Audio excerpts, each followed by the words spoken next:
नमस्कार दोस्तों, मैं आपका दोस्त विनीत निगम। आज बड़े अच्छे उपलक्ष्य में आपसे एक डिस्कशन करना चाह रहा था और आपको बताना चाह रहा था कि लाइफ में सफल होने का हक किसको है। सफल होने का हक सिर्फ और सिर्फ उसको है जो विजनरी है, जो फ्यूचर में झांक सकता है, जिसके अंदर फोर साइडेडनेस है। और चूंकि वो उसको फ्यूचर को झांक लेता है तो वो उसके अंदर पहले चले जाता है, और पहले चले जाता है तो उसको फर्स्ट मूवर एडवांटेज मिल जाती है और वो पायनियर कहलाता है उस पर्टिकुलर फील्ड का।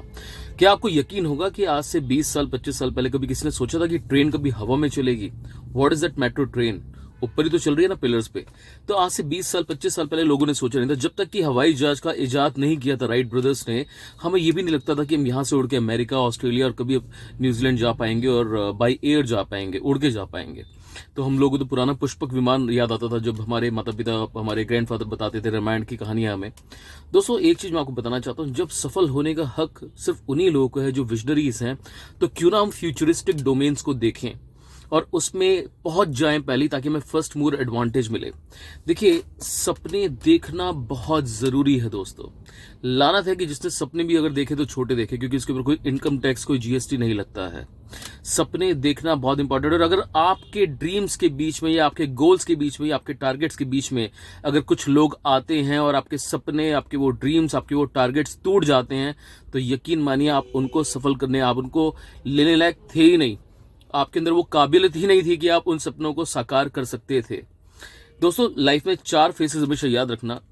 सबसे पहला फेस वो है कि जब आप लीग से हटके कोई भी काम करेंगे ना, लोग सबसे पहले आपका माखौल उड़ाएंगे, आपकी हंसी उड़ाएंगे। और ये कौन लोग हैं? वो हो सकता है सबसे पहले आपके परिवार के हों, आप हो सकता है आपके सबसे निजी संबंधी हो सकता है आपके वो दोस्त हो जिनके साथ आप रोज उठते और बैठते हैं। लेकिन सबसे पहले हंसी वो उड़ाते हैं आपकी। और 100 में से 90% लोग ना वहीं उस सिस्टम को त्याग देते हैं, क्योंकि उनको लगता है कि यार ये तो कल तक मेरे साथ बैठा हुआ था, ये मेरे मम्मी, ये मेरे पापा, ये मेरा भाई, ये मेरी बहन, और यही मेरे ऊपर हंस रहे हैं आज।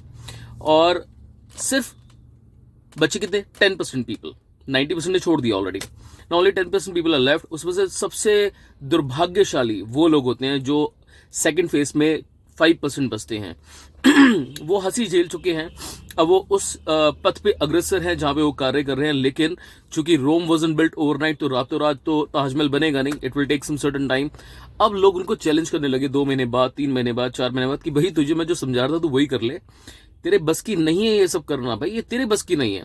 और प्रॉब्लम ये आई कि वो वहां पे विचलित हो गए और उन्होंने वो डोमेन को छोड़ दिया। जैसे ही उन्होंने उस डोमेन को छोड़ा, वो सेकंड फेज था लाइफ का। और अब थर्ड फेज और फोर्थ फेज का है, जहां अब आप तरक्की हासिल कर चुके हैं। मेरे वो दोस्त मुझे आज भी याद हैं, मेरे वो रिश्तेदार मुझे आज भी याद हैं, मेरे वो सभी लोग मुझे आज भी याद हैं जो मुझे कहते थे, मेरे पहले सबसे पहले मेरे पर हंसे, फिर मुझे चैलेंज किया गया, और फिर अब आज वो तारीफ करते हैं कि यार अबे तो मुझे तो पता था कि यार तू कुछ कर लेगा लाइफ में, मुझे पता तेरे अंदर वो क्वालिटी थी यार। हाँ, मेरे अंदर वो क्वालिटी थी। I have not given up, और मैं जिस राह पे चल दिया उस पे चल दिया, मैंने उसको छोड़ा नहीं। और निरंतर प्रयास करने से ही ना आपको सफलता हासिल होती है। चौथा फेस लाइफ का वो है जहां आप लोगों की लाइफ में कुछ सिग्निफिकेंस क्रिएट कर पाते हो और लोग आपके तारीफों के पुल मानते हैं, लोग आपके टेस्टिमोनियल्स देते हैं कि अगर बनना है तो देखो उसकी तरह बनो। वो अपने बच्चों को चाहते हैं कि अगर क्रिकेट खेले तो विराट कोहली, एमएस धोनी बने या तेंदुलकर बने। वो चाहते हैं अगर आईएएस का एग्जांपल देंगे तो बहुत अच्छा किसी आईएएस ऑफिसर का एग्जांपल देंगे, किसी जज का एग्जांपल देंगे तो किसी बहुत ही अच्छे जज का एग्जांपल देंगे, किसी सफल राजनीतिज्ञ का एग्जांपल देंगे तो मोदी साहब का एग्जांपल देंगे, या किसी और अच्छे राजनीतिज्ञ का एग्जांपल देंगे। लेकिन वो ये भूल जाते हैं कि उन्होंने मिसाल अपनी क्रिएट करी है, वो मिसाल बने हैं, उन्होंने मिसालें दी नहीं हैं। शाहरुख खान अगर आज लोग उसको टीवी पे देखते हैं, या ऋतिक रोशन को देखते हैं, या टॉम क्रूज को देखते हैं, तो वो खुद बैठ के टीवी नहीं देख रहा है, वो काम कर रहा है। He is working working and working. कहते ना कि कोशिश करने वालों की कभी हार नहीं होती। नन्ही चींटी जब चढ़ती दीवारों पे चढ़ती है तो 100 बार गिरती और फिसलती है। मन में विश्वास ही रगों में साहस भरता है। चढ़कर गिरना और गिरकर चढ़ना ना अखरता है। मेहनत उसकी यूं ही बेकार नहीं होती, आखिर मेहनत उसकी यूं ही बेकार नहीं होती। कोशिश करने वालों की कभी हार नहीं होती। असफलता एक चुनौती है, उसको स्वीकार करो। क्या कमी रह गई देखो और सुधार करो। जब तक सफल ना हो संघर्ष का मैदान मत छोड़ भागो तुम।